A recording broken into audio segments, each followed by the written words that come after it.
think that, yeah. Yep, we're live. All right. Well, good evening, everybody. Those of you that are watching live, especially, thanks for joining us. I am Jacob Daniel. I'm here with the LP Mises Caucus of Pennsylvania, and Adam Nutter. We're going to be joined by another one of our state organizers, Rob, here in a minute. So once he joins, we'll add him in. But we are here with a guest tonight, actually our first guest of the show. Like I said, it's our second episode. David Fite, how you doing, man? I'm doing great. Thanks for having me on and being the first guest. That's an honor. Yeah, man. Thanks for joining us. Yeah, I'm glad to have you here. David, for those who aren't familiar with you, just give us a little bit of, information about your background, what brought you into libertarianism, and kind of like what your Fight for Liberty podcast is, and, the things you're doing in the party and movement. Sure thing. So I've been an active member of the party since about January 2017. I voted for Gary Johnson and then went to my county meeting.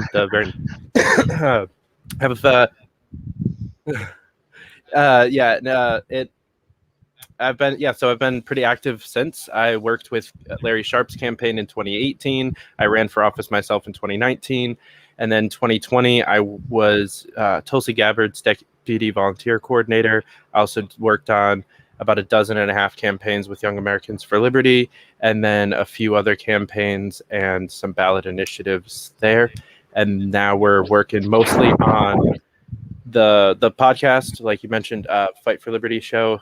So that airs on Tuesdays and Wednesdays at 9 p.m. Eastern.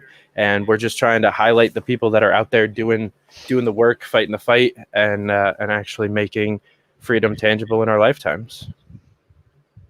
Cool.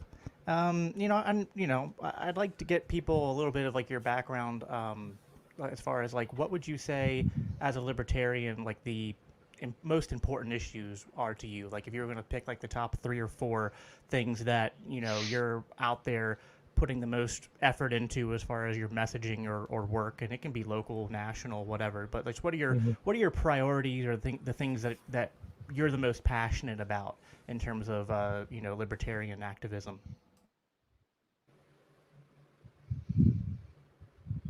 So guns and drugs is what made me a libertarian.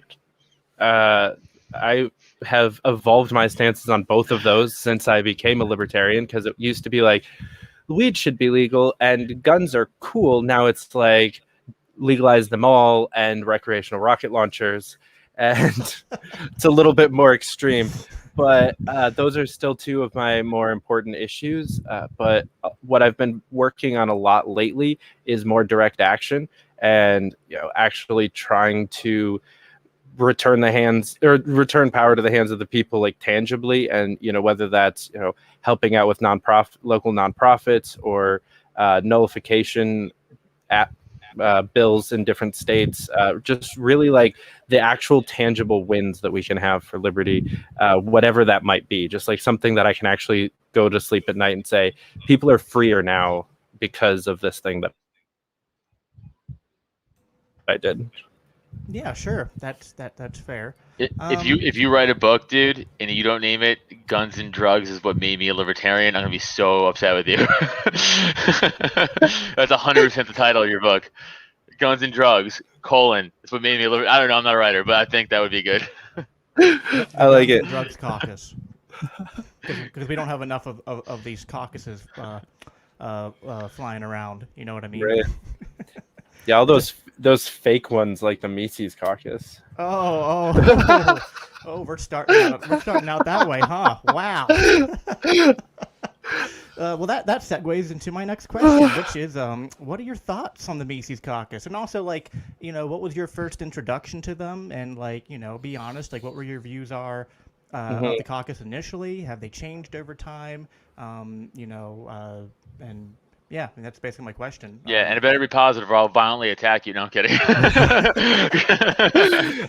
Read from the script, David. Read it. We sent it to you. So read. So you asked my first impression, and that one was very, very negative. My first interaction with people that called themselves Mises was here in New York. A very local, just person on person drama issue where there were rumors going around and slander and actual legal things started getting involved, and it was just a whole clusterfuck all over one candidate going to a BLM rally. And so that was like my first introduction to the Mises Caucus was that, and then I just collectivized real quick like a dumbass and was like, oh wow, these guys are really the douchebags that everyone says that they are. And then January came around, and I actually got to meet more Mises Caucus people and started talking to Dave, started talking to other people, especially online. And I finally actually realized oh wow, no, there's they're fighting the good fight the same as me. And actually a lot of them have been doing it longer than I have. They just haven't been doing it from within the party. And so it's great to have those kinds of people find all of us coalescing together finally, because we fractionalized for a while. Yeah, no, that's fair enough. So, yeah, I remember my first, and maybe we should answer this question too, you and me, Adam. I remember my introduction to the caucus was through friends of mine because I live here in PA, and that's kind of where the founders came from. And yeah, when I was first introduced to it, I didn't even know what to think because I didn't know what I mean, I had just started becoming a libertarian and hearing about the party, and then someone said Mises Caucus, and I was like, what the fuck's a Mises and what the fuck's a caucus? I was just like, I'm totally out of the loop, man. What's going on? Then started to learn more about it, and I got active in it in this past year. What about you, Adam? What was how did you I know you said this last episode, but when did you get involved in the Mises Caucus and hear about it? First, shout out to the Cathedral Caucus listening in.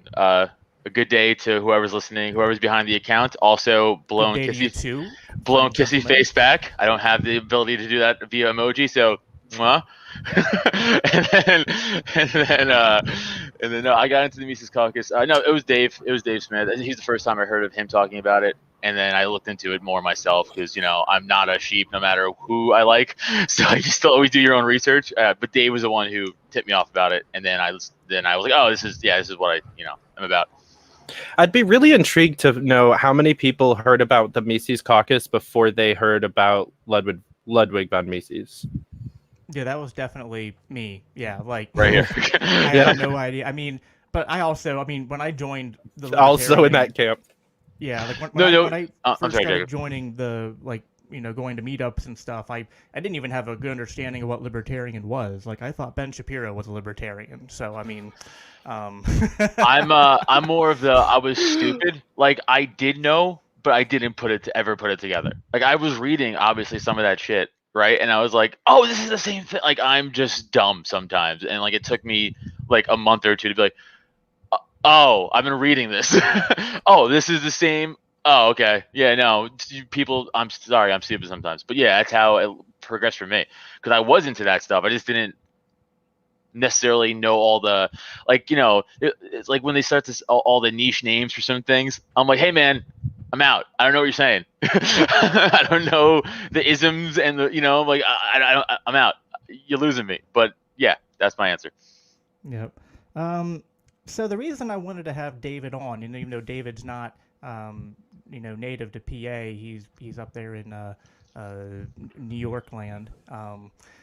He was at the Pennsylvania Libertarian Party convention back in May, and he also attended the Take Human Action bash that we held the same weekend. So I thought David would be a good first guest to kind of talk about not just the Libertarian Mises Caucus and the party and all that, but to kind of talk about PA stuff. And he was there to see, as an outsider perspective, what happened. So I thought that his perspective would be interesting.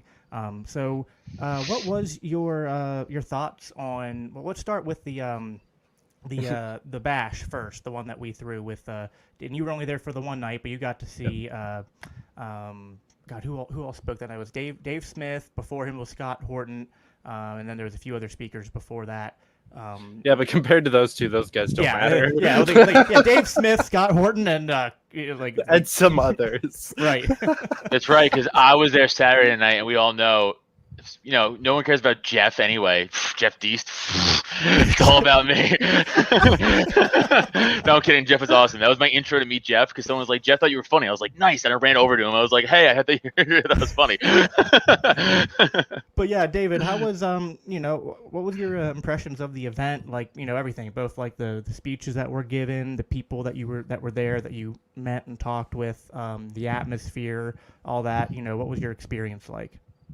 It was awesome. It was a little bit awkward at the beginning, because I hadn't actually met most of these people, and actually I was expecting to recognize more people when I walked in the door than I did. Just like I thought Twitter profile pictures and whatever would transfer, and I would walk in and be like, hey, I know you guys. It was weird at first. And then I just started talking to people anyway, and just started smoking weed with complete strangers. And, that is always a good way to make friends. And within about 15 to 20 minutes of me being there, I was outside smoking a joint. And I was starting to talk about like how many people I actually did end up recognizing. And this dude walks by, don't know him, still don't know what his name is, and he was just like, yeah, fight for liberty, bro. And I was like, okay, I have fans here. This is weird. Like, I wasn't expecting that. And then the rest of the night was just electric. All of the speakers were pretty good, and then Scott knocked it out of the park, and then Dave brought it home with a message that I think a lot of people needed to hear. He was speaking some real truth, and everybody. I had just a couple dozen conversations afterwards, and everyone was just fired up, ready to go. And as far as like the people that I met, I was very surprised to find out, like earlier, how long a lot of these people had been in the liberty movement. Most of them had been voting big L libertarians since like 2008 or 2012. And just hadn't, taken the step into joining the party and getting involved. So I didn't know them yet. And they were still new, but they were still libertarians for almost twice as long as I was. Yeah, no, it was really. I know what you mean. Like, you know people online, then you meet them in person, and it's not always immediate. Putting profile pictures to faces, and then like half of the people don't even have their faces on their profile pictures. So it's just like you never had a name to the face before. So yeah, it's always a little. Even in my home state, I was meeting a lot of people that like I had talked to a bunch and felt like I knew them, but then it was just like, oh wow, like we're actually meeting for the first time. Like that's just like weird when I talk to you every day. So, I actually met my state chair for the first time at the Meacock Bash in PA. Wow. Well, that's something. So the tone of the event, then you'd say like overall like it was positive, and like what were the things that Dave talked about and Scott talked. I mean, Scott kind of talked about the Israel-Palestine conflict, so that was just like him doing his thing of like Scott is literally that meme of like the guy who's like got the conspiracy theory board behind him, and he's just like it's all connected, man. Like, so he did that. He did his usual thing, which was great. But like, what were the things that you liked about the speech that Dave gave to kind of end out that night? Well, the most memorable quote was, I think I'll try to say it right. Like all rebellions will divulge to tyranny unless they're based on love and compassion. Yeah, that's basically what he said. Yep. And that was more or less, yeah, and that was pretty much the tone of his speech. Well, go ahead. If you have more to say, go ahead. Yeah. Oh no, I was just gonna say like that was something that I feel like a lot of people don't hear from us as a party. even. People can say that like they needed to hear that from a Mises person, but they needed to hear that from a libertarian in general, because we have a reputation of fuck the poor, let them die. Just kind of not giving a shit about anyone but ourselves, radical individualists. And so hearing that kind of a message, I think that's what we need to be preaching out as well as in. And it was nice to hear it from someone like Dave. Yeah, I agree. I mean, because I think all of us, not just the Mises Caucus, I think the libertarian movement is very much like at this point in history, like, we're trying to get a revolution, to get people to reject the state and to embrace liberty. But it's not about. I mean, it is very much based. I mean, libertarianism to me is always like it's based in rights and property rights, specifically. Like, I'm in the Mises Caucus, so like that's kind of like the way I conceive of libertarianism. But like the reason those things are so important is because those are what most promote, peace and human flourishing.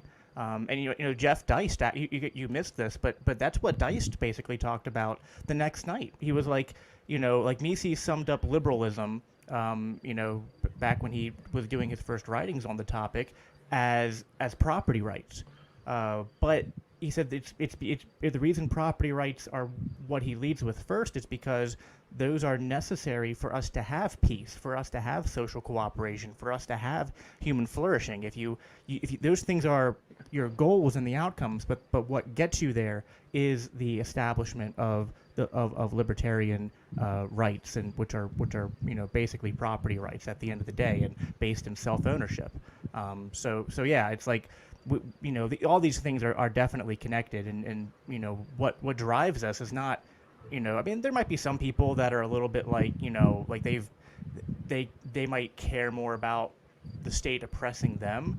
And there's nothing wrong with that, but I think a lot of us, especially like the libertarians that I meet in the Mises Caucus, like what we talk about the most is like the foreign wars and the war on drugs, and like how many people are locked up in jail, and like the police brutality and the problems with our law system and criminal justice. Like a lot of what we're talking about is things that affect everybody, and they're like the worst, like ongoing human tragedies that have just been perpetuated throughout history and still going on today. And so yeah, I think it is something that we need to like be focused on, is talking about how the revolution is based in this idea of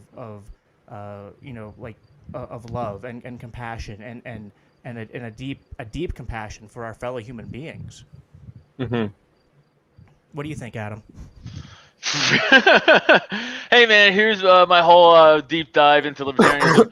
What do you think off the top of your head, real quick? Hey, bro, I don't know. That was crazy. That was a wild toss, dude. I had no idea. I was just zoning out listening to you. Like, yo, Jacob's making some solid points. I was like, oh, I'm on this show. I gotta also talk. Yeah, sometimes you think you're just watching a podcast. You forget you're the host. Dude, I do 5. This is my 5th podcast I do. So sometimes I do zone out. I'm like, oh yeah, shit, I'm a host on this fucking show. My bad. What were we just talking about? Like you're guys in libertarianism? What the fuck? Dude, I totally zoned out listening to you. I was really rocking your points. Point was like, what libertarians talk a lot about, like, the important issues, of course. Got it. That was it. Okay, yeah. Right. But that was in my brain. But yeah, but it's also, like Dave said, it is about, like, the revolution is based on love and compassion for a human being, which is a lot like that's what Deist talked about too, was liberalism. Mises defined liberalism as, being based around private property, but that those are necessary for peace and human flourishing and social that was giving me my point. Thank you. Fuck yeah, get me back in line. Thank you. All right, so my point was, even because people will always try to take shots at us as a whole and be like, well, you guys don't care about like identity politics, and it's like, well, we don't. If like we also accept you if you care about that, that's fine, but like as long as you care about the other stuff first, like that's what that's the goal, is like ending the war, ending the drug stuff, all that stuff, so it's like that should be the focus on everything else comes from those things, and like everything would be better if you end those things. That's what I'm trying to get my message across, but people always want to fight the cultural war first, I think, and I think that's not the fight. I think the fight is you end the state, and then the culture shit will follow through because you don't have the oppression of the state anymore. That's just my 2 cents after I zoned out for fucking 3 minutes. But that's what I think. It's not a problem. I mean, yeah, your 5th podcast today, man. I'll cut you a little bit of slack. Like I can't imagine like how numb my brain would be if I'd been talking for that long.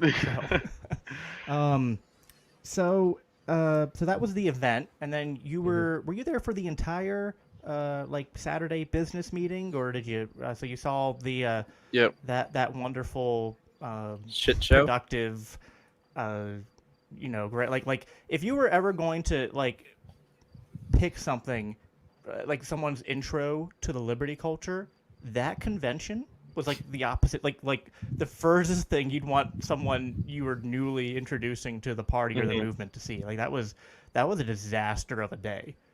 Yeah, so I was there making a documentary with Free Speech Media. Like we were like filming the whole thing, and there was a solid chunk of time there where I was like, I think we should stop. I don't think that we should show the world what happened here. Like, no, this isn't in-house. Stays in Pittsburgh. So. Right. Yeah. I was. It was not great. I did, however, get to meet a lot of people that I have loved for a long time and got to like connect with them. And I wasn't a voting member, so regardless of the 180 days thing, regardless of how anything else shaked out, I was not going to be voting. So I just kind of, once it turned into a shit show, I was like, oh, well, this is why I wasn't going to vote, because I don't have to care about PA's internal politics right now. I get an out. Yeah. So like the start of the convention was such a cluster because there was like immediately right off the bat, there were like 3 or 4 contentious issues revolving around voting that got like lumped into one thing. It was like the 180-day rule, people from out of state being able to vote. There was problems or debate over the credentialing. So there was a lot of like there's just all this stuff being talked about at once, which wasn't probably in hindsight wasn't the best way to go about it. We should have taken like one issue at a time and not put all these things into the soup at once, so to speak. What are your thoughts on so that's what we'll do here is we'll take them one at a time instead of talking about all of them at once. But I just want to get your thoughts on like these things that were talked about at the convention. The first thing, which I've always thought is weird, but like, and I know your answer, but just for those who don't know it, what are your thoughts on the idea of a state party allowing people from out of state to vote? So I think that it is. I think that there's a little bit of nuance to that one because there is a legitimate claim to like having multiple state parties that you are an active member of, that you deserve to have a voting thing in. Even if you live in New York, but you do a bunch of stuff with the New Jersey party and you want to have a vote there, I can see why there is an allowance for that. Also, because we're libertarians, we don't believe in borders, especially not borders within our nation. So kind of honoring borders that we don't believe exist is also a little bit weird. But I think that voting, I think that allowing it is I'm not sure.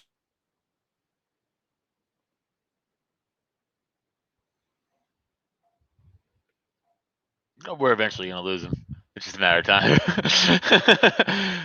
You're on mute. You're on mute. Oh yeah, sorry, we're having technical difficulties here. Yeah. Just froze up on us. You're on mute. I will say this about the I was going to disagree with him anyway. If he can, never mind. Go ahead, finish your point. We lost you for a bit there.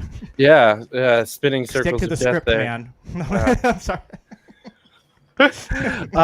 But yeah, so I think that allowing out-of-state voting is kind of I'm not sure how I feel about it, but actually doing it, like traveling across a country to influence the politics of another state's party that you don't have a real action in, and it's not going to influence your life in any way, shape, or form, is the most ridiculous, unlibertarian thing that somebody could do. Well, that was gonna be my disagreement with like because I know you're on the fence. I was gonna say the fence I disagree with you on is I don't see a point of anyone out of state. It's kind of like the run for president rule. You got to be an American citizen because you have a bunch of Canadians coming in here or whatever. Like you have to let them to vote. Trying to become president. Same thing. It's the same thing on a much dumber scale, right? Unlike on a libertarian party scale, which who gives a shit. But like obviously it's the presidency of the country. But you know what I'm saying? It's like, and that's kind of what happened though. Is you had a bunch of shrieking people from Ohio that night or day yelling their opinions at against guys like our own Rob Calburn or whoever who couldn't vote, and he's from Pittsburgh, and he's like, well, I live here and you live in Ohio, so I mean I don't see that. It's like yeah, I agree that we should work with state parties, like the Pennsylvania party should work with the Ohio party and so on and so forth, for sure. It's irrelevant to voting on the leadership there. It's totally irrelevant. Like just because I live and part of the Pennsylvania rep or whatever for libertarian stuff. Why should I get a vote in Tennessee's Libertarian Party? Because I might work with them one day. That's a crazy reason. Well, no. I meant more that you have worked with them. So for example, there's a guy who's literally a county chair in New York that lives in New Jersey, because he's lived in the Bronx almost his entire life, just moved to Jersey, works in the Bronx. All of his family and friends are in the Bronx, still runs the Bronx party, but lives in New Jersey. He actually isn't a member of the Jersey party, which I find funny. But for him to vote at both state conventions is completely legitimate in my mind. So there's some nuance to it is all I'm saying. I'm not saying because you might care, if you have a vested interest in that state because of how your life shook out. That's fair. No, that's a fair example. But then it's like, we're gonna vet all these examples. Right. You know what I'm saying? It's like, all right, let's get a crack team of libertarian detectives to fucking go after it.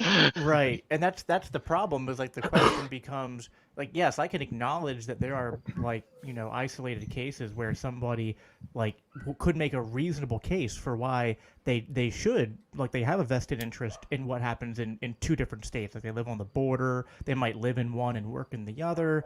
I mean, so there's or they own a franchise chain that spans across both of them. So yeah, I can see those points, but yeah, it's I'm struggling, and this could be possible to implement, but it's just it would be complicated to implement some kind of vetting system to allow those exceptions without just allowing everyone to do it. I mean, my basic point would just be in general, as libertarians, we should believe in people governing themselves and doing that as localized as possible. Right. So I mean, yeah, there are fringe cases, but for the most part,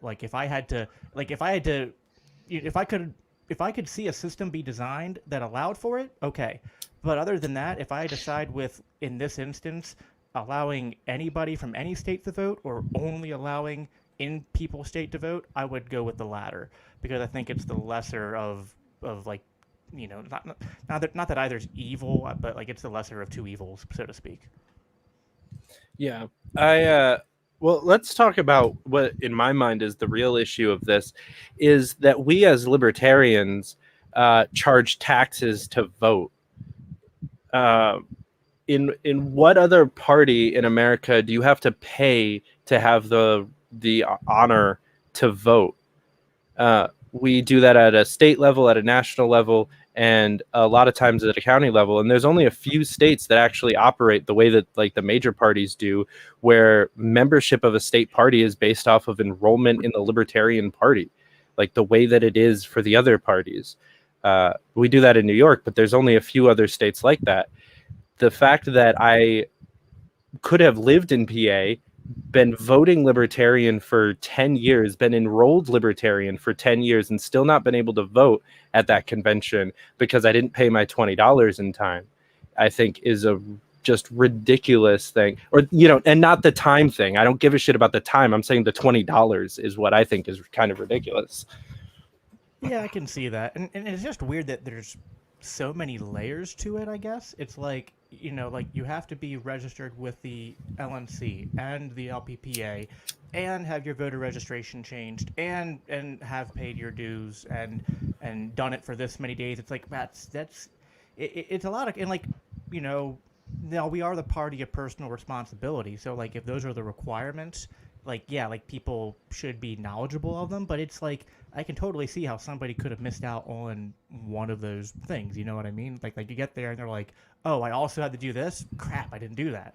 And now just because of like that one little hoop they didn't jump through, they're being held out in a way that's like it's legal, and it's legal according to like the bylaws and constitution, but just like on a moral ethical level, I just think that it's kind of shitty. Yeah, that's the thing. And I even told Steve Sheets this to his face. I was like, when he kept going like, well, the state parties. I'm like, well, who gives a shit? I'm like, since when do we care about what the state says?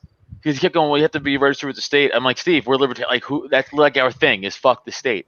Yeah, this Like, is you know an what I'm saying? important issue. like, This isn't something to talk on too. And there's two, like there's things that I know people out of state, like I can't hold them accountable for knowing because I don't live in this state.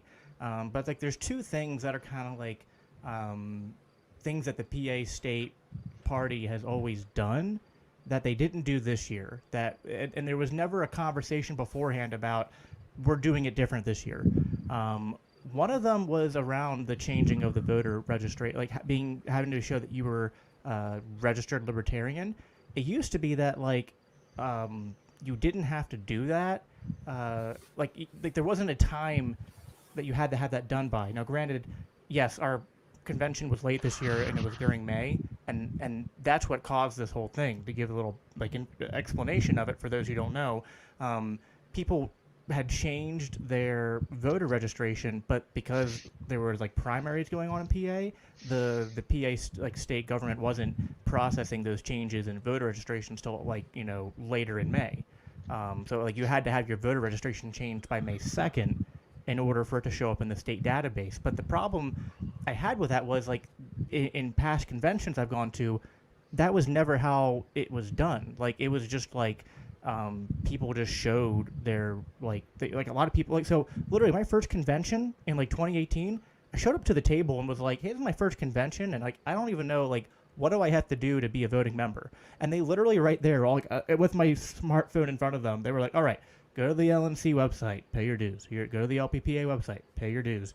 Go to this website, change your voter registration. Cool. Here's your badge. Go on in. Like that's how they did it. That's how they've always done it. They did it in 2019. They did it in 2020.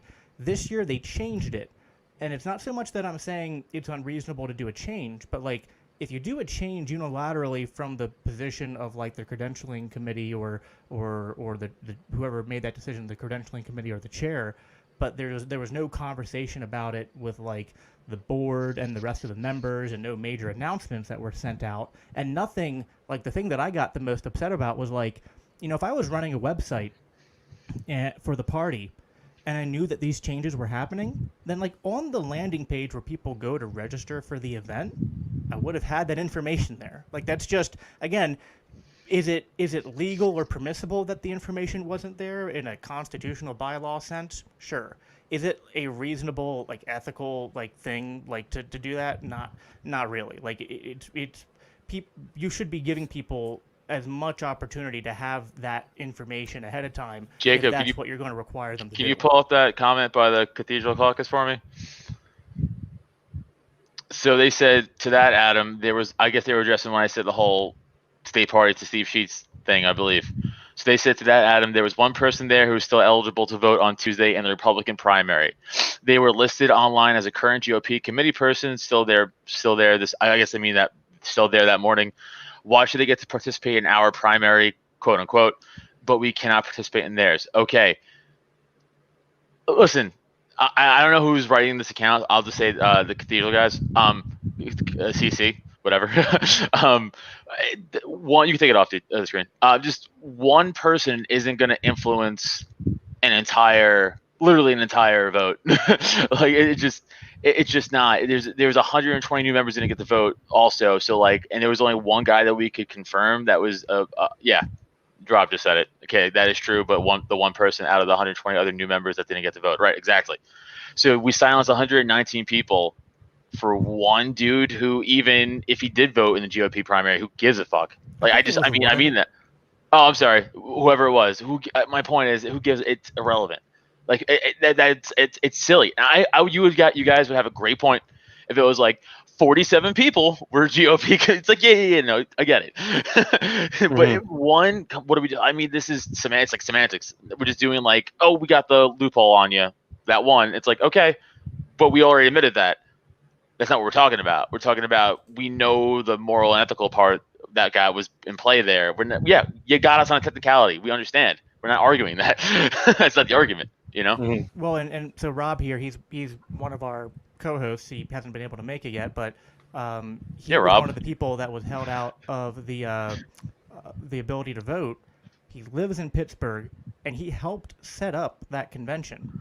And he also he missed the cutoff by so little. Like I think he was like 140 or 150 days. So it was like it's not like a lot of the perception, like what people put out there after this was like, well, it's not reasonable that people could be like, Republicans or Democrats the day before, then literally just switch to being libertarians, their status, and then come and try to influence our party. It's like, okay, but like that's not what the case was. Like there were some people that might have been involved for weeks or something, and there was like maybe, I don't know, a handful of people that like had signed up and decided to come who had just been there for the bash the night before. But that was a handful. Like that was not by any stretch of the imagination a prominent amount of those 120 members that were that left out. A lot of them were there for at least 30, 60, 90 days. And what we should, I'll let you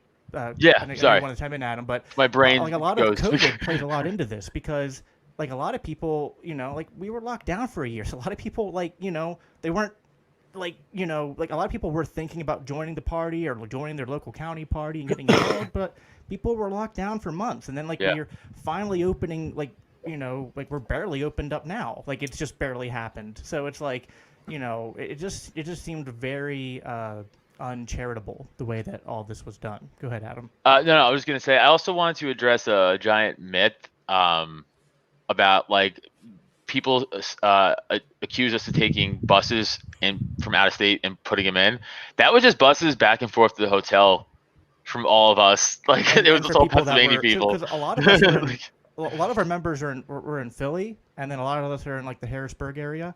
And so we were like, okay, well, instead of like all of us driving separate cars from one end of the state to the other, let's just get a bus and come together. Like so that was just us. Everyone it wasn't out of state people. Yeah, like everybody it was all on that us. bus was from PA. Literally every single person. I just wanted to address that because that was like a thing that was getting thrown around. It's 100% untrue.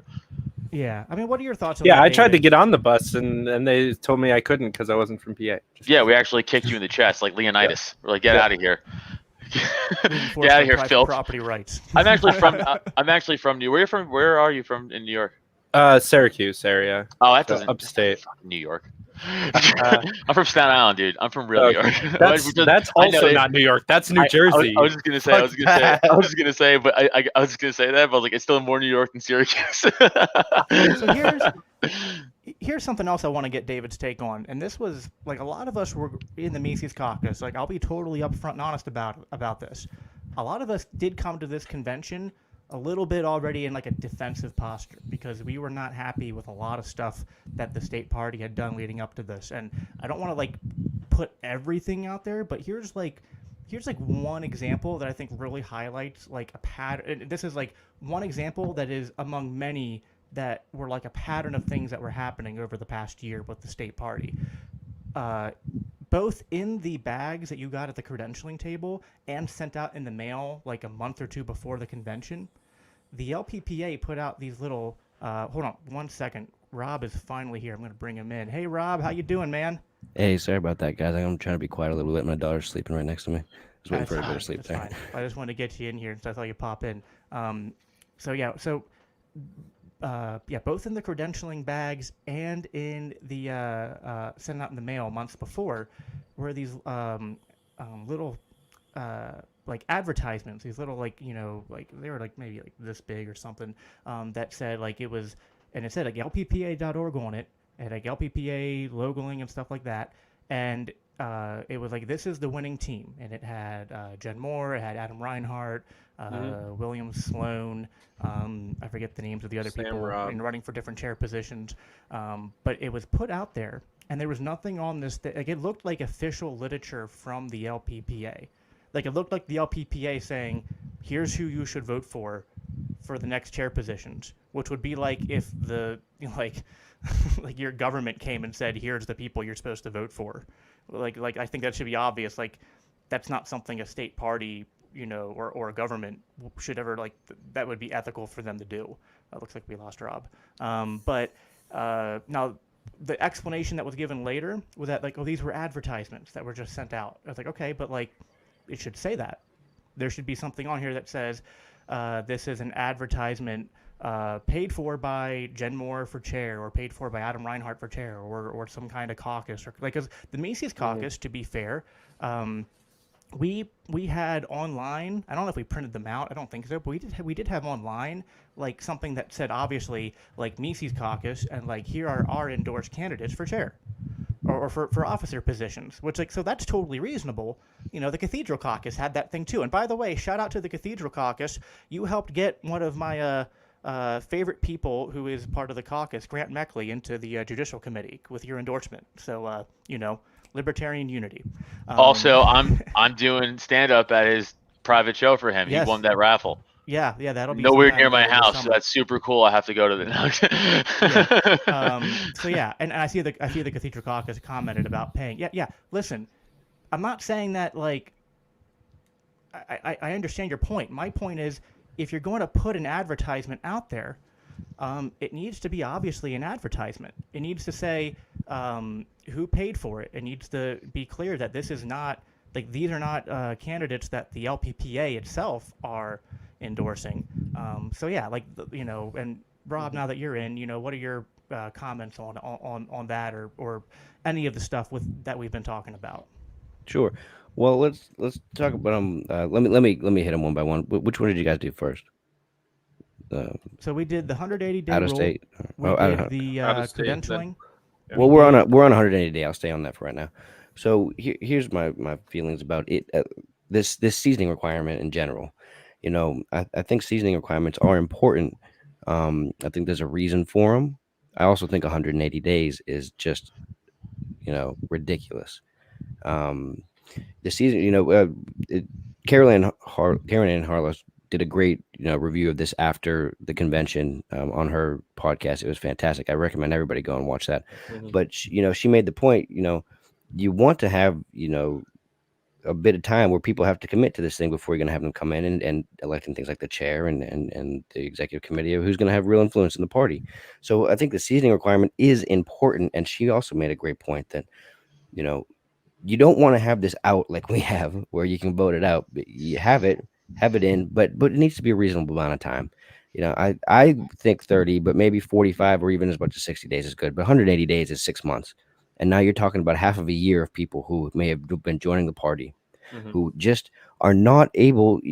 So let me talk about my situation. I joined back in December on my own. I came to the party on my own. I wasn't recruited. I didn't, nothing like that. I was at 165 days at the time of the convention. So, but in that time, I've done a lot of work. I've been appointed to the outreach director of my county meeting or at my county level chapter. I've been at the time I was on the media relations committee of the LPPA. I was the day after accepted onto the legal action committee, me and one other person. We're the whole committee. I have been a state organizer for the Mises Caucus for that time too.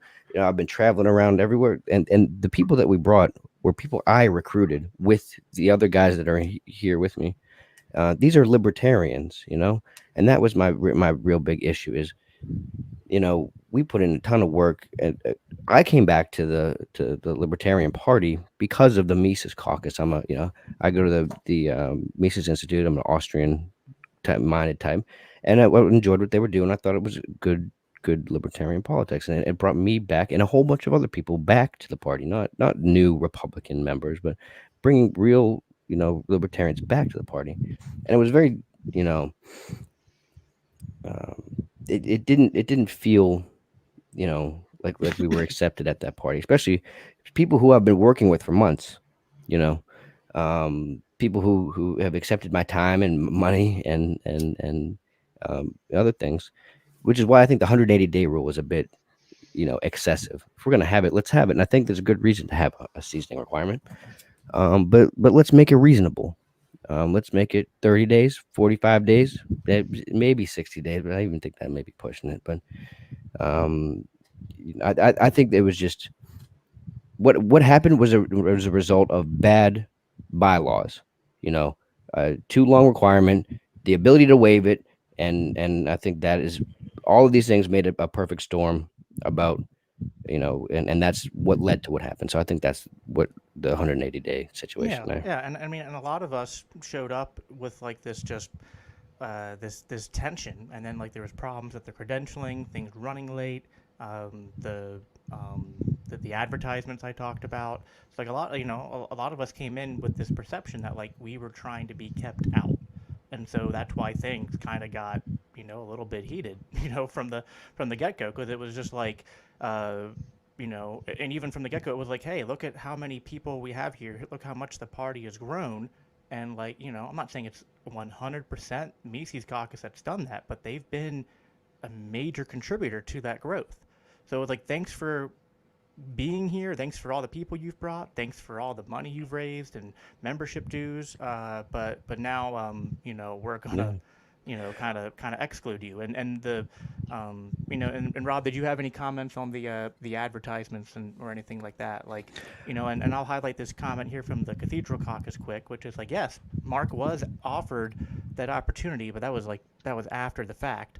And again, yeah, my point is like, these need to be like I've had a talk with our Eastern Vice Chair, and he agreed with me. Like, he was like that was our he to give him credit. This is Adam Reinhart. He said straight to me in a phone call conversation, you know what? Like, yeah, that was our fault. Like, that was just a bad planning, bad execution. Like, we should not have put these things out there without clearly marking them as advertisements, clearly marking who paid for them, and distinguishing them from like official LPPA literature. So I mean, that's Yeah, because when I that's saw my bottom them, line. I was like, oh, those went out, because like I knew about them before they went out, because I was part of a conversation about like how they were going to get paid for and how they were going to get set out. So when I knew who paid for them. So when I saw them, it didn't like register that other people might not, because that information isn't there.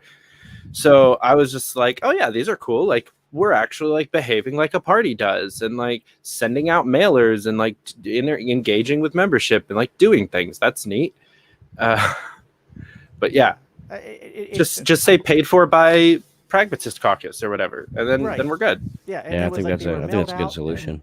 Yeah, they were mailed out before, and they were in the bags, and then we had the Jen Moore for chair That pissed lanyards. me off. That one pissed me off way more than the flyers, because that was just not cool. Yeah, The Jen Moore for chair lanyards was a big overstep, and I don't give a shit how much she paid for that advertisement privilege. That was just like, that's not cool. yeah, that's one where I know they keep saying like, well, you guys had opportunities to do that too, but apparently no one knew. So like, how can Mark even try to get a lanyard out there if he had no idea until like literally the day before or the week of, Well, right? let me go on a little bit of a rant here. Like, I don't bring these things up because I'm trying to rehash the past to like just beat on that drum and be divisive. It's like I want like if we're going to actually work together, like if the Mises Caucus and the rest of the party, both broadly just in general, and then specifically here in PA, which is what we're really talking about, like if we're going to work together, like we have to clear the air of these issues. I think we can't just ignore them and just be like, oh, let's just move on in the sake. Like to have true unity, you have to resolve conflicts. Is the first thing I would say. And secondly, it's like you don't want to, like if I was running an election, like you want to make sure you can't be accused of corruption, you can't be accused of meddling in things, of not running it fairly. Democracy is a fickle thing, and if you want it to be, these things to seem legitimate, you have to have a really high standard, and those standards have to be, held to the utmost degree by the people in leadership. So I don't bring these things up to just be like, let's have a fight about it. It's like I want to move forward and not have these things happen again. And I also want the leadership to hear us and for people to hear us when it's like, a lot of us Rob, Adam, other people, we came into that that convention, and it really just felt like the leadership was doing things kind of like, I mean, not blatantly obvious, not saying it out loud, but it just kind of felt like they were doing whatever they could within the technical allowances of the bylaws to keep us uninvolved and to make sure things played out in their favor. Yeah, for sure. But to be clear, I was a voting member. I was, I was a voting member. But the fact that again, like you guys weren't, and the fact that again Rob put all that time and effort or personal stuff, and they're like, thanks for that. But yeah, there was a guy, Michael Schreier, who was in my county, who's been attending all of our county meetings for the past 5 months. I think he missed it by even just a little bit. He's been at every county meeting with me since December or January. So that was what, even if it was January, that's 1, 2, 3, 4, 4.5, 5 months that he's been actively involved, but just misses that cutoff by a little bit. So yeah, they're just I don't know how to really segue from that, except just to be like, and David, I know you already shared your thoughts. Oh, Rob, go ahead. You have something to say. So actually, while we have David here, I would like, as an observer and somebody from a different, I would like to get a little bit more objective about it, and maybe address some of this while I was off. I was trying to listen as much as I could, but what are your personal feelings about a seasoning requirement? What do you think is, should we have them? Is it what's the proper time? And what do you think about this waivability thing? Because I really think that is detrimental. The waivability thing is what led to this whole problem that we had. That's what I was going to say. Because arguably, if it wasn't waivable, it would have been fixed by now. Yeah, we wouldn't have anything to argue about. Mm-hmm. Yeah, and then that would have solved at least a little bit of the contention that Jacob's talking about there. So I think a seasoning. I don't honestly have a hard opinion on this one. I think a seasoning requirement makes sense. I think that 180 days is way too long.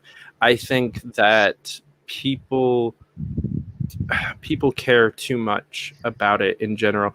I think that it shouldn't. If the fact here's my actual answer. The fact that it is a conversation topic or an issue at all is a sign that we're in a very bad place and need to be focused on other things other than a seasoning requirement. We should be making sure that there are so many actual libertarians there next year that we don't have to worry about Republicans voting, because there's no way that they could influence the election. Well said. We need to be growing, because being afraid of growing in the wrong areas has kept us tiny and insignificant for far too long. And in your state, you guys are actually turning that around. You guys have more elected libertarians than 47 states combined. Your state party has been busting ass for a few years now to actually get some shit done, but a lot of states haven't. Yeah, and that's very well said. I appreciate those comments. Yeah, that is well said, and I am proud of what the party's accomplished. And there's a lot of people out of the Mises Caucus who have done excellent work, and I don't want to take anything away from them. We just want to have our seat at the table, and to not have people pass us up and seemingly be taking all the credit and not giving. I mean, I haven't seen the Mises Caucus really directly mentioned in any of the newsletters that I've read that the state sends out. The most mention I saw that we got was in an article where they wouldn't even say our name. They were here in the East, we have a prominent caucus that's I was so prominent you can't name it. I was what's the name of this very mysterious prominent caucus that you're referring to? Is it the Waffle House Caucus or the Seafood Caucus? I mean, so hey, the Seafood Caucus is doing good work. Yeah, I know some guys over there. They're over on Clubhouse, which I've talked to them a little bit.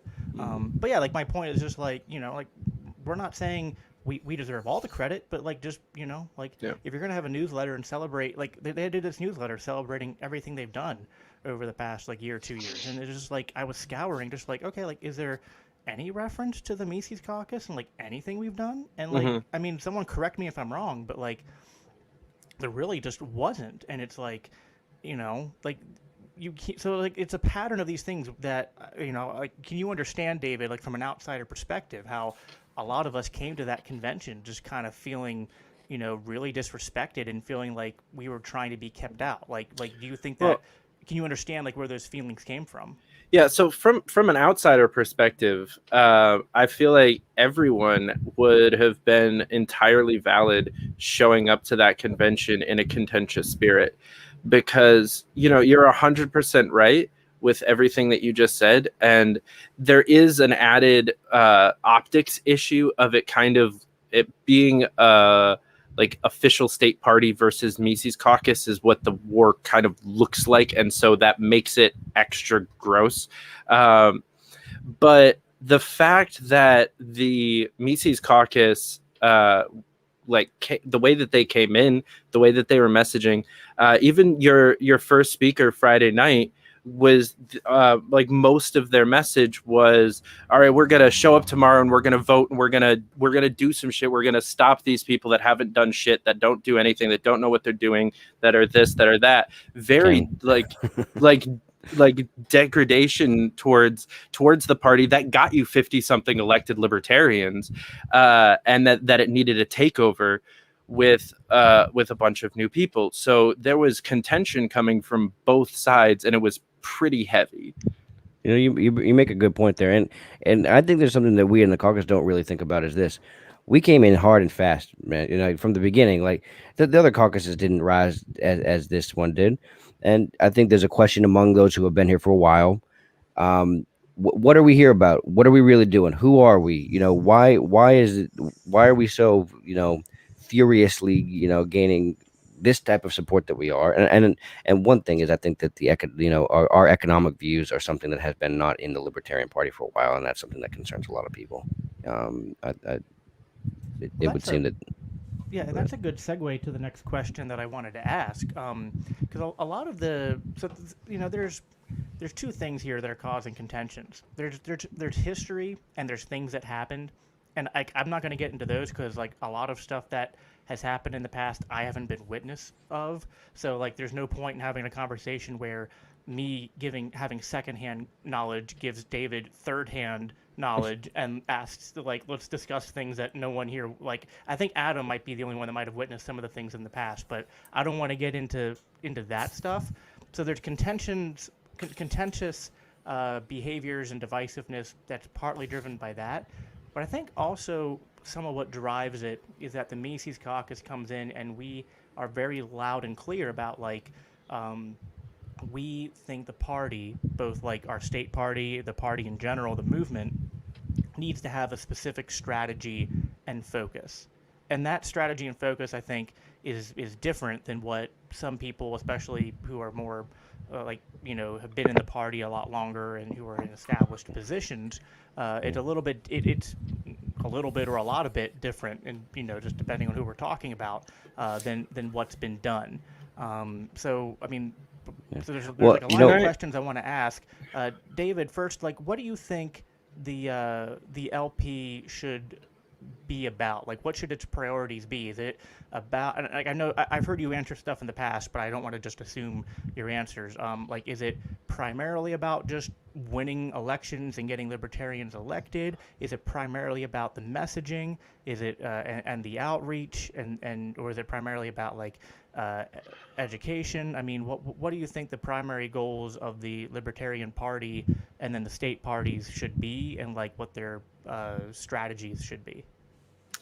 So before I answer that, I just want to hit on one thing that you said, because I think that the difference in like priorities has almost nothing to do with how long you've been in the LP, because I recruit people that sound like Gary Johnson fans, and I recruit people that sound like Spike Cohen fans, brand new to the party.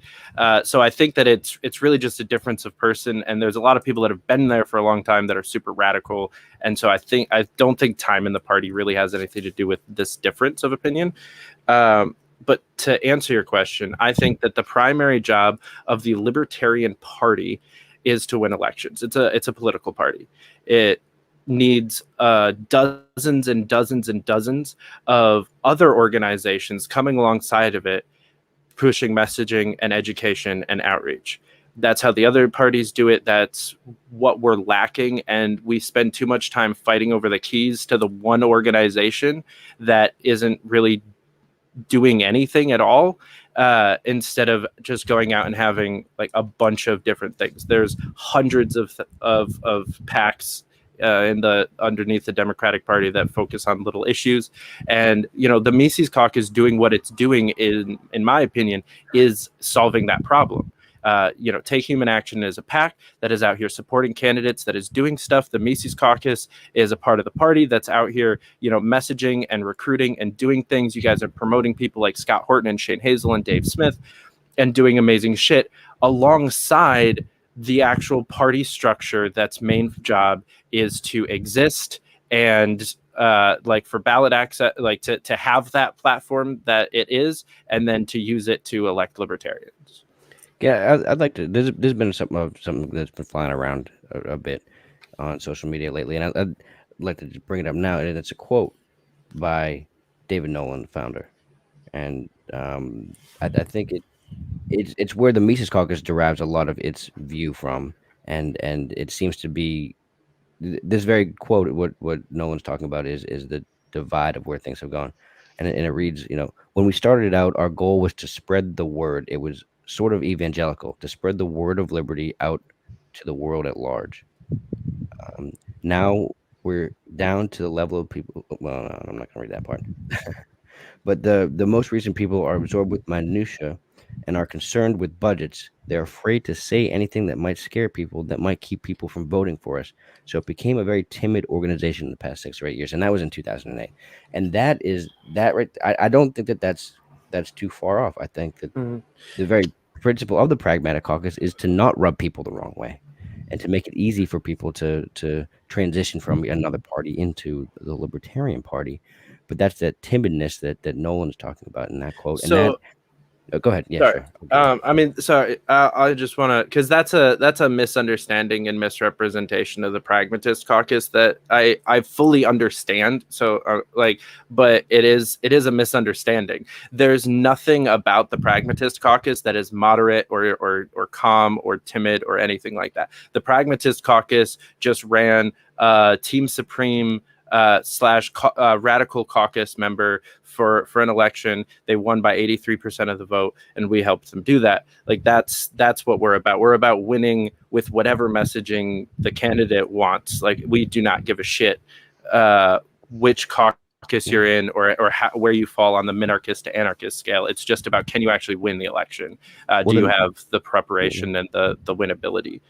Maybe that's my issue then in putting people in the Pragmatic Caucus who are not. Then maybe maybe there are people who I am considering pragmatic who are not actually pragmatic, but there are people, and I've seen them, who seem almost establishment type. They are LP establishment types, and I think this comes down a lot from national right now. The current trends at national head this way. Yeah, I mean, I don't think radicalism and pragmatism are always opposed. I think there's ways you can be radical and pragmatic at the same time. I mean, some people have made this, like Karen Ann Harless has made this kind of comparison between the Mises Caucus and the Radical Caucus, saying the Mises Caucus is like the Radical Caucus, but with a strategy that's more based on like pragmatism and prioritization, whereas the Radical Caucus is more of a like we're just like, everything, like every radical position, out there at the same time, and run on any radical issue, run on, or abolish anything in any order. And the Mises Caucus tends to be a bit more, like her phrase was like, it's more of a, specific order or a prioritization of things. So I don't think that pragmatism and radicalism are necessarily opposed, but I think what's more, I'll give you that. Yeah, I mean, I think that's. Yeah, I think what's more at play here, in my perception, is that there's a lot of us in the Mises Caucus seem to like when people give answers like you did, David. It's like, okay, but like, are you saying that we should remove? Because like there were specific bylaw changes proposed in that we didn't get to in that convention because of how much of a shit show it turned into. Yeah. We completely we barely got through officer elections, didn't make it to any of the bylaw proposals. But one Jacob, of those.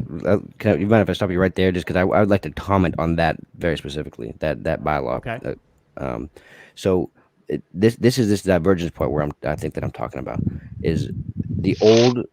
I think it was actually the traditional idea of this philosophical and educational entity of what the Libertarian Party was compared to a purely political mechanism, and it showed in the bylaw changes that we had proposed this year, and it was to take out any type of language that the party had any activist or educational or philosophical role, and making it purely just to elect candidates. And I understand the point, but I think where the people in the Mises Caucus from, and I do onboarding calls, so I'm bringing in a lot of people, and I'm hearing what they have to say about why they're coming, and what they're saying a lot is that they are upset with the messaging from the party, particularly in the last year where we faced ridiculous lockdowns on economic restrictions, and the party was basically silent. We ran a Libertarian Party, for a Libertarian candidate for president who didn't even talk about any of these things. And well, that's not true. They actually talked about it a bunch and at almost every rally. And I actually just, I'm sorry, I didn't mean to jump down your throat there, but I just had this conversation yesterday on Clubhouse. So I was actually like reading. I did an advanced search on Twitter and was reading off like the dozens and dozens of Jorgensen and Spike Cohen tweets about lockdowns. Maybe it was in front of other libertarians, but it wasn't in the media, and it wasn't in front of other people. I mean, it was on the same Twitter account that the BLM tweet was that everyone got very upset about. It just didn't get shared around by a lot of people because people weren't upset about the lockdown tweets. Yeah, I don't know. I mean, can I address the? I'm sorry. We'd have to go back and look at it, but I agree with Rob's point, which is like in the TV interviews and when talking about like whenever they got with a major media outlet, both in alternative and mainstream media, I didn't hear Jorgensen talk a whole lot about lockdowns or mask mandates at all. Like I'm not saying it never happened, but there's no memorable moments that stick out in my mind. And I watched her on almost like every major TV interview she got. I watched her on a lot of alternative outlets. So I just nothing stuck out. I'm not saying. Yeah, I mean, I'm not going to actually defend Jo Jorgensen as a candidate. She was pretty fucking awful. I mean, her interview. I think her spot on Dave Smith's show was one of my least favorites because she just went on a couple of rants that were pretty atrocious. And yeah, no, I mean, she was a god awful candidate, like through and through. And she should not have been the choice. I agree, and this is what I want to address real quick.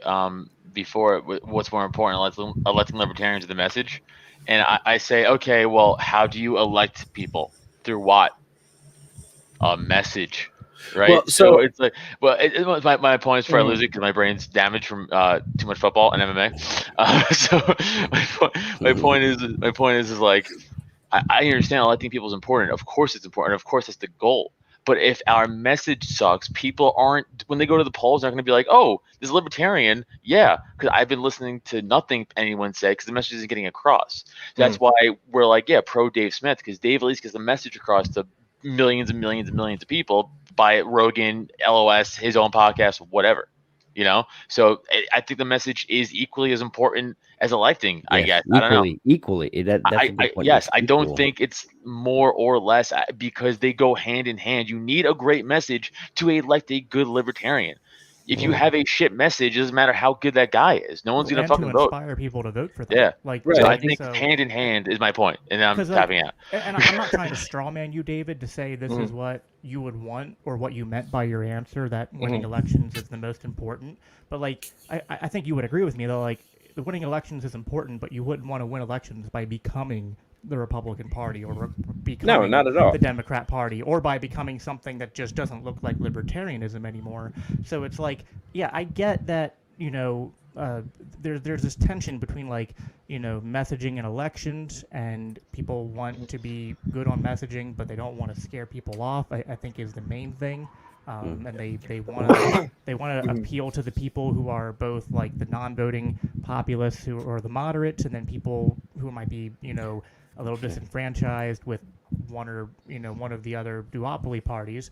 So they don't want the messaging to scare people off, and they want to get as many votes as possible. And I understand votes are important, like ballot access and things like that are important. I'm not saying the Libertarian Party should become a think tank, but it can't completely, like those things should not be taken. Like there was a bylaw proposal to take out of the language of our Constitution the idea that part the of PA state party's the constitution. PA state party, that part of the purpose of the party is to promote and spread the philosophy. Like, I'm not saying even if you want to say that's not the primary thing, that has to be part of it, doesn't it?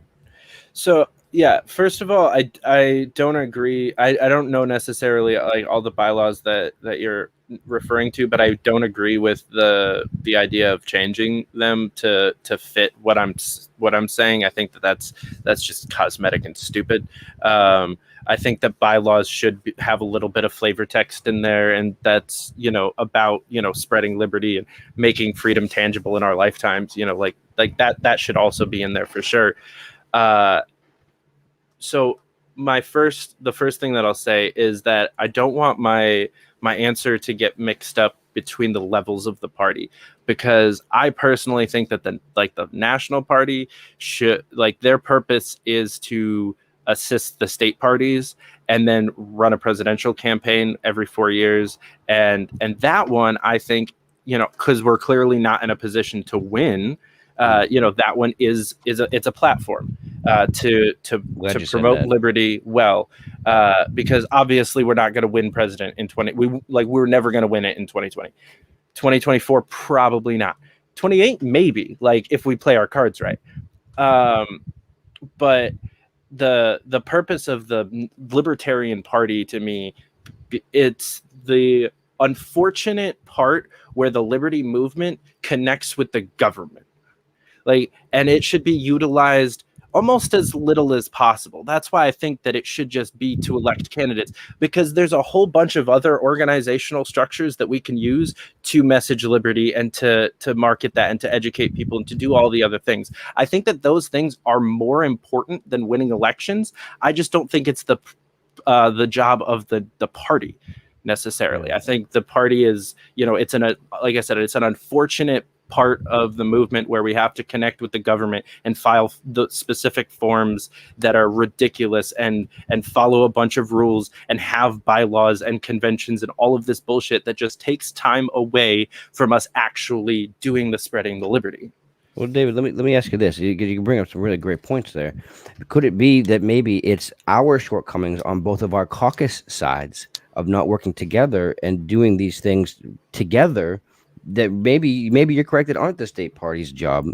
Maybe they are. Maybe that's another conversation. We can have that one. But maybe it's that we need to come together, the pragmatic and the racist, and figure out together, is this campaign that we're running a winnable race, and we approach it in a different way than you approach. Is this is not a winnable candidate, but or race, but this is opportunity to spread a message. And I think that those can be done in two very different ways. And maybe if we worked a bit more together and identifying these things and applying our methodologies in the most correct way, maybe it's our shortcomings of not working together properly. And I'll add, because I agree, and I'll add that the last noticeable campaign where we ran a pragmatist caucus candidate with a Mises caucus campaign manager got 33% of the vote in a statewide race in Arkansas last year. Is that right? Ricky Dale Harrington Jr. He's a prag. His campaign manager's Macy's, and they did some fucking awesome shit. You should be racing cars with that name. Are you kidding me? Nuts. He's literally a prison chaplain. Is his is his day job? Yeah, race car driver. But yeah, no, I 100% agree. I think that our caucuses work. if we stick to our to what we say we're doing, they work hand in hand very well. And I think that our PACs, both outside of the caucus, do their jobs, and they're very different jobs, because the Mises Caucus needs a functioning thing to utilize when they want to push messaging through electoral races, and that takes some nerds and some paperwork jockeys and some policy wonks and people like Joseph Bishop Henchman that can actually like move things around, get things working, build the party, like actually try to bring it into the 21st century and like make it actually work. People like him make the party have a platform that then a Mises Caucus person could run on or run a campaign for, and actually have the messaging that you guys are looking for. And in turn, like, JPH is not a messenger. He's a nerd. Like, that he needs other people like Dave Smith or Spike Cohen to be who they are, to actually go do some shit, because JBH is not going to do that. There's a reason he tweets like once a week. Like, it's just not his thing. And to be clear, like, I think you bring up some good points, man. Thanks. Yeah, and I wouldn't say that I don't think the primary goal of the Libertarian Party should be to use the official Twitter accounts and social media accounts to be basically just saying the same stuff that Dave Smith and Spike Cohen say anyway. Like, I'm not saying we all have to do the same thing. I do believe in division of labor.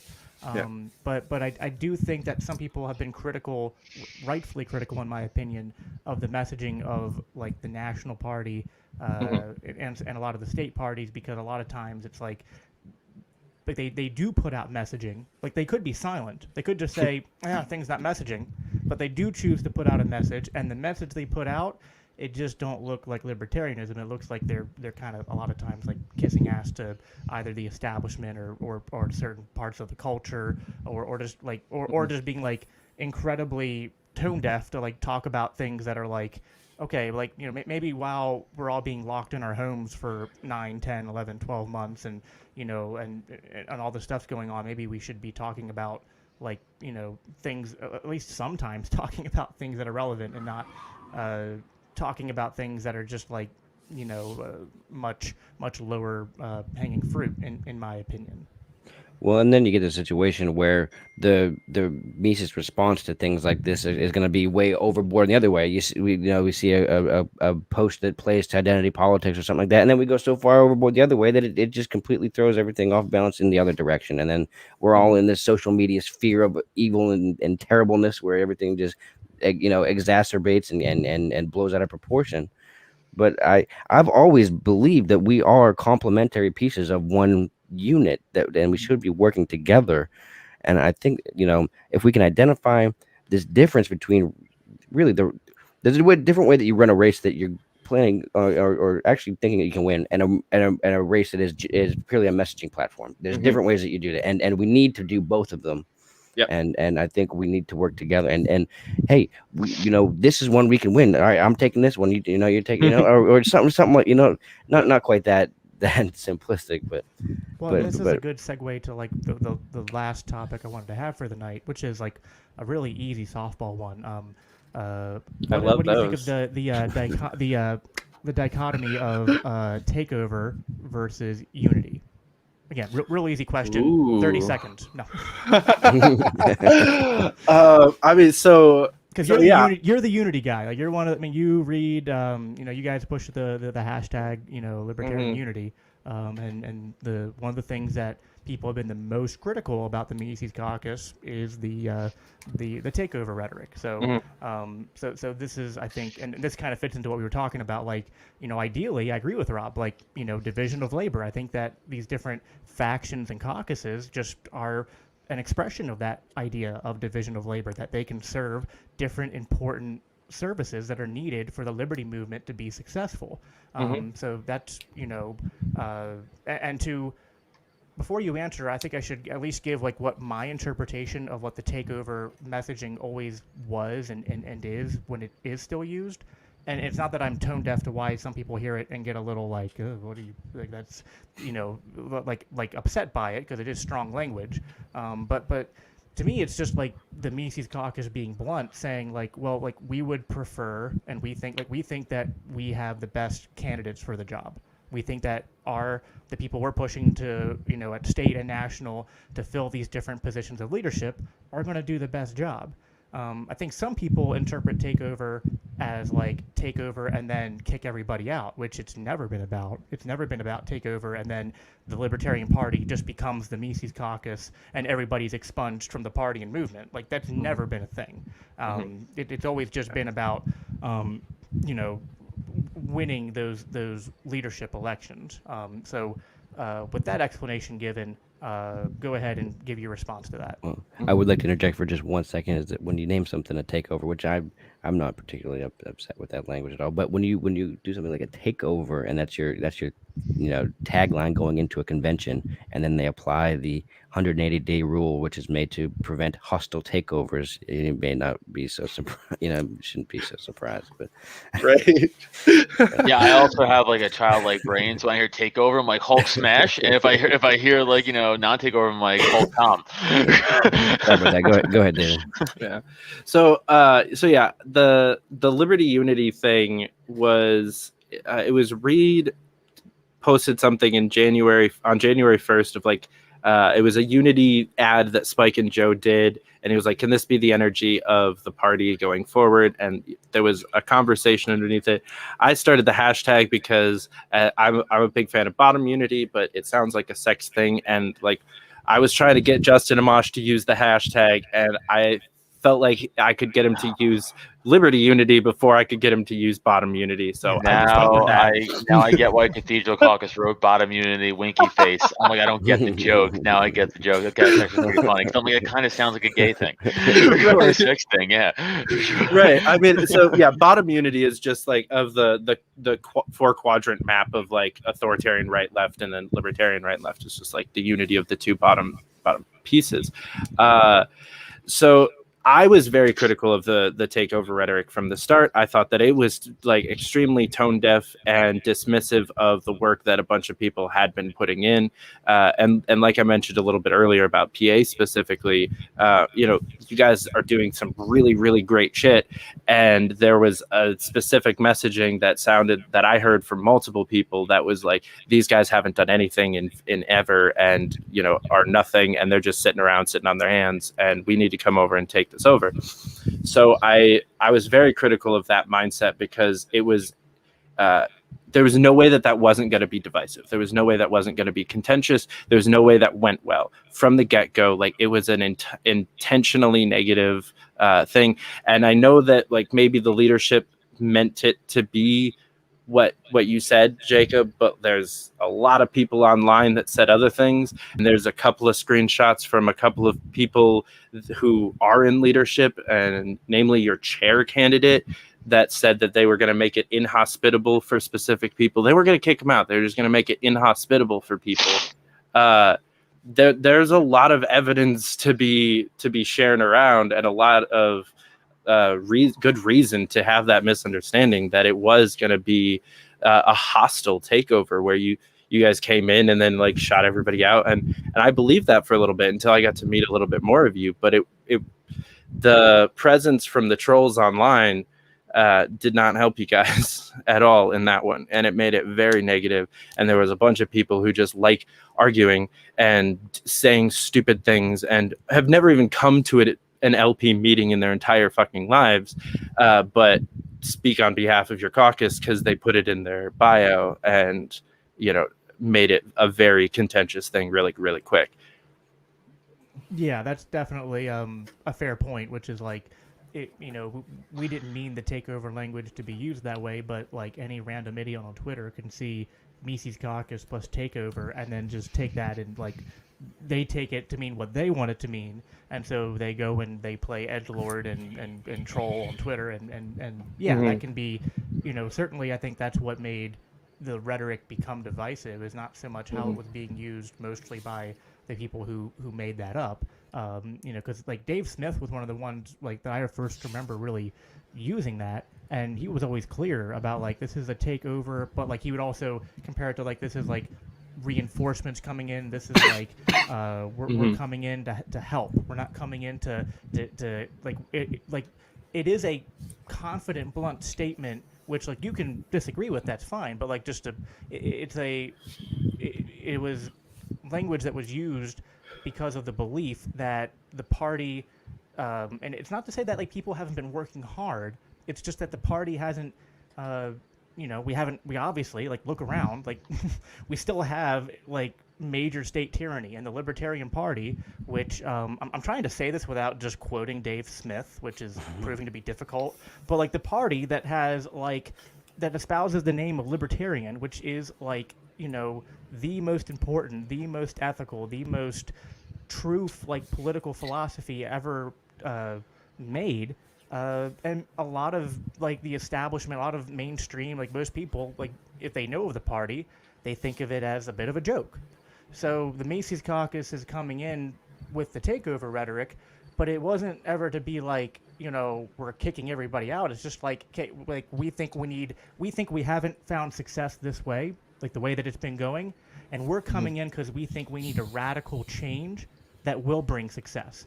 And you can say, well, I disagree with you that that change is necessary, and Dave says this too, like, all right, like, well, we at least deserve a seat at the table, and then we can have a dialogue, we can have the debate about which way it needs to go.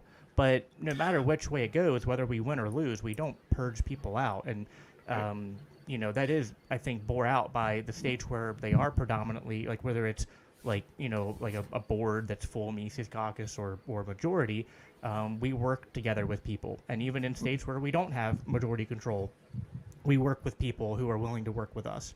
Even after the how bad that PA state convention went, I think both me and Rob and a lot of other people on the in like the PA like organizer and leadership, like the active Mises Caucus members in PA, we reached out to like everybody in the state party, like all the new chairs, including Jen Moore, who we're having on next week, to say, listen, like we're not happy with how it went, but we still want to work. We want to be. We just want to be given a seat at the table and not be excluded. Like if we're not, if you don't actively exclude us and you're not speaking, bad about us, like we can work together even if we do have disagreements. So that's, that's my perception. Yeah, I just want to add one thing real quick, because I don't think that the disagreement is whether or not change is needed, because we all agree that the party hasn't done shit for 49, now 50 years. Well, we so maybe most of us agree. I have had people who've gotten very upset. Like we've worked and like, well, they've been like, we've worked really hard and we've like I'm not saying that they're delusional and that like they obviously know we don't have liberty yet, but like they think that the way that things have been going, I'm not saying that's the majority, but there are those people out there. Yeah, well, I would just say that like the dichotomy isn't change or no change, and especially like from the standpoint of I'll just speak as a voting bloc pragmatist caucus member right now. We supported JBH before Nick decided not to run for re-election because we thought that we needed change. We Jen Moore is not Steve Sheets. Change is needed. There are some things that can be improving. There's a reason that I've endorsed 2 non-incumbents for LNC this coming time. One of which is your guy Todd Hagopian, because change is very much needed. It just change for change's sake is not, and that's where. So I think that there's nuance to it. It's not just change or no change. Fair enough. That's a fair pushback, and that wasn't my intention, but I'm glad you put that, because I agree. It's not change or no change. But yeah, I think the Mises Caucus is like, I think some people think, okay, we need to go like, 3 degrees this way or 4 degrees this way, and a couple like nips and tucks, and yeah, the Mises Caucus is kind of like okay, like 45 90 degree angle, or like, hey, get off the boat, like screw boats, we're gonna. But it's not a 180 degree change, and that's the other misconception. Is a lot of people think MECOC is like just turn it the fuck around and undo everything that we've been doing for years. The LP into the GOP. Yeah, I fucking don't get that one. That one doesn't make sense to me. I mean, there are couple of people that y'all are friendly with that very much want that, but I've never heard it from like Dave or even Michael or Angela or like anybody like that. Just Pete Quiznos. Well, there's there's like Tho Bishop is very vocal in his like he get like so one of those common accusations is the Mises Caucus is engaging in the paleo strategy, and I one time asked that in the group. I was like, "Are we engaging the paleo strategy?" I was like learning about it. I was like, "Is this what we're doing?" And Tho said, "No, I wish you guys were." He was like, "I wish the Mises Caucus would do the paleo strategy," and then we had a debate about that. So I was like. You know, yeah, like we're definitely not, you know, trying to turn the LP into the GOP. I mean, and we're definitely not doing a paleo strategy or anything like that. You know, but we're friendly with people like Tho. I mean, you know, I don't think there's anything necessarily wrong with that. I think Tho's a good guy. I just disagree with him on you know, everything regarding the strategy of how you should go. I mean, Tho seems to be like, you know, like I don't want to straw man him. He's not here, but it just seems like let's just repeat things that have not gone anywhere in the past. And I think the Mises Caucus is like, let's, you know, I think the Mises Caucus best summed up is like, remember how effective the Ron Paul campaigns were at bringing people into the movement and getting people to care about libertarian issues. What if we did that, but within the Libertarian Party? What if we did that, but funneled it not into the corrupt GOP that's just part of this duopoly that's just controlled by all these corporate interests? What if we do that in the LP to promote, you know, like actual libertarianism and make a movement that never has to die because it's not revolving around one person. It's revolving around a set of ideals and a specific platform. Yeah. I would argue that the Mises Caucus is the only thing actively fighting the paleo strategy. Yeah. Right on. You guys are the only defense. Like there's a middle ground there, and there's people in it, and they are funneling one of two ways, and it's either Mises Caucus or fucked up retards. Like you guys are sucking people into sanity, and you guys are really the only ones doing it from that pool. Right on. Yeah, and I mean, there's certainly, like, you know, I always tell people, like, we're open to discussions about like areas where either specific actions or messaging or whatever can be improved. Like, you know, no one, you know, not even Michael, you know, Heiss or Dave Smith would be like, you know, we're never wrong, or we never can use useful feedback or pushback. So, I mean, maybe Dave. I'm sorry. You know, I'm sorry. Yeah, I can see both of them saying that. No, I mean, honestly, possibly I think, joking, but I could definitely see him saying it. No, like, I actually remembered my first leadership meeting.